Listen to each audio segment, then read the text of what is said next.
যিসকল video' creator আৰু সেইসকলৰ মোৰ বিশেষ এটা অনুৰোধ, যিসকলে শিৱসাগৰলৈ গৈ শিৱসাগৰ বিভিন্ন স্থানত নিজৰ সাহায্য বিতৰণ কৰিছে, সেইসকলৰ মই এটা অনুৰোধ যে আপোনালোকে শিৱসাগৰবাসীক আৰু শিৱসাগৰবাসী বৰ্তমান সকলো হেৰিয়ালে আমি দেখা পাইছোঁ, সিহঁতৰ অৱস্থা একেবাৰে বেয়া।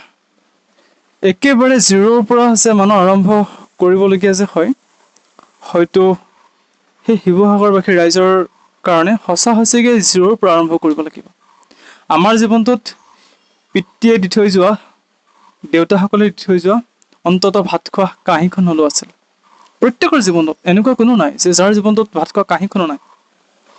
কিন্তু এতিয়া শিৱসাগৰবাসী ৰাইজৰ এনেকুৱা এটা অৱস্থা, ভাত খোৱা কাঁহীখন, ভাত বনোৱা চৰুটো পৰ্যন্ত কিনিবলগীয়া হয়। ভাবক, আৰু সেই লোকসকল মানসিকভাৱেতো ভাগি পৰিছে, সাংঘাতিকভাৱে ভাগি পৰিছে। আৰু ছ'চিয়েল মিডিয়াবোৰত যাতে সেইসকলক শিৱসাগৰবাসী বুলি কয়, যাতে শিৱসাগৰবাসী লোকসকলক আৰু অলপ বেছিকৈ আমি মনত আঘাত যাতে নিদিওঁ। আমি বুজি পাইছোঁ সেইসকলৰ মাজত কিছু লোকে বেয়া ব্যৱহাৰ কৰিছে, কিন্তু এনেকুৱা নহয় যে প্ৰকৃতাৰ্থত যিসকল ভুক্তভোগী, যিসকলে সৰ্বস্বান্ত, জীৱনৰ সকলো বস্তুবোৰেই হেৰুৱাই পেলোৱা লোকসকল তাত অধিক আছে। আৰু সেই লোকসকলে আপোনালোকক কোনোদিন কেতিয়াও বেয়া ব্যৱহাৰ কৰা নাই আৰু নকৰে।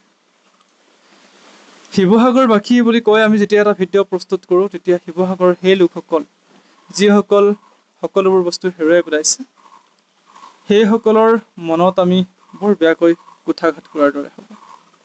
সেয়ে আমি এনেধৰণৰ ভিডিঅ'বিলাকৰ পৰা যাতে বিৰত থাকোঁ, আৰু যদি আমি সকলোৰ ফালৰ পৰাই যদি এই ভিডিঅ'বিলাক যদি বিশ্লেষণ কৰোঁ, ইয়াৰ ইতিবাচক প্ৰভাৱ একো নাই। ইয়াৰ কেৱল নেতিবাচক প্ৰভাৱবোৰহে সমাজত বিয়পিব পাৰে। ইয়াৰ ফলত হ'ব পৰা অসুবিধাসমূহ কথা মই আপোনালোকক নকলেও হয়তো আপোনালোকে বুজি পাইছে।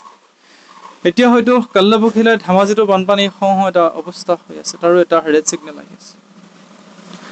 হয়তো সেই ধেমাজিৰ বাসীসকলৰ মাজতো আমি এইদৰে বান সাহাৰ্য্যলৈ যাব লাগিব। কিন্তু এই ভিডিঅ'বিলাক যদি আমি সামাজিক মাধ্যমত খুব বহুলভাৱে প্ৰচাৰ কৰি থাকোঁ, তেতিয়া হয়তো শিৱসাগৰবাসীত থকা সেই অশিক্ষিত, অমানৱতা লোকসকলৰ বাবে কিছু লোকে অসমৰ বা বিশ্বৰ যিকোনো প্ৰান্তৰ হওক, বানপীড়িত লোকসকল বা অসুবিধাত পৰা লোকসকলক ৰাইজে সহায় কৰিবলৈ আগবাঢ়ি নাযাব। সেয়ে আমি সমাজখন সচেতন হৈ থাকিবৰ বাবে বা সমাজত নেতিবাচক প্ৰভাৱ এটা যাতে নপৰে, সমাজৰ সুস্থিৰতা বজাই ৰাখিবৰ বাবে আমি এনেধৰণৰ ভিডিঅ'সমূহ পৰাপক্ষত ছ'চিয়েল মিডিয়াত নিদিয়াটোৱেই কাৰণ ভাল হ'ব। কিছুমান ভিডিঅ' আমি দিবলগীয়া হয়, সেইটো আমি বুজি পাইছোঁ। কিন্তু শিৱসাগৰবাসী বুলি কৈ যাতে আমি শিৱসাগৰ ভুক্তভোগীসকলৰ মনত আৰু অলপ বেয়াকৈ আঘাত যাতে আমি নিদিওঁ, কাৰণ সেইসকল মানসিকভাৱে সকলো হেৰুৱাই পেলাইছে। কিছুমানে জীৱনটোত জীয়াই থকাৰ তাড়নাই হেৰুৱাই পেলাইছে। সেইসকলক যদি আমি পাৰোঁ ভিডিঅ'ৰ আকাৰে বা সিহঁতৰ ওচৰলৈ গৈ সিহঁতক মানসিকভাৱে শক্তি যোগান ধৰি সেইসকলক জীয়াই থকাৰ নতুন উশাহ, হেঁপাহ এটা আমি দিবলৈ যাতে প্ৰত্যেকেই চেষ্টা কৰোঁ।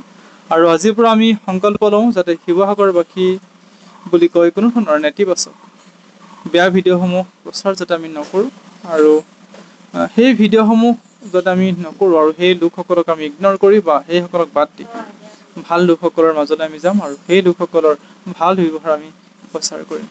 ভিডিঅ'টো আপোনালোকে শ্বেয়াৰ কৰিব, কাৰণ ইয়াত ভৱিষ্যতৰ বহু কথাই ইয়াত জড়িত হৈ আছে। কাৰণ কালিলৈ আপুনি আৰু ময়ো বিপদত পৰিম, হয়তো বহুলোকে আপোনাক আৰু মোক সহায় কৰিবলৈ নাহিব পাৰে। আমি বুজি পাওঁ যে প্ৰত্যেকৰ ঠাইতে হয়তো আপোনাৰ গাঁওখনত বা মোৰ গাঁওখনত এনেধৰণৰ কিছু লোক আছে, যি লোকসকলৰ একোৱেই বুজি নাপায়, এনেকুৱা লোকসকল আছে। আৰু সেই লোকসকলক লৈ আমি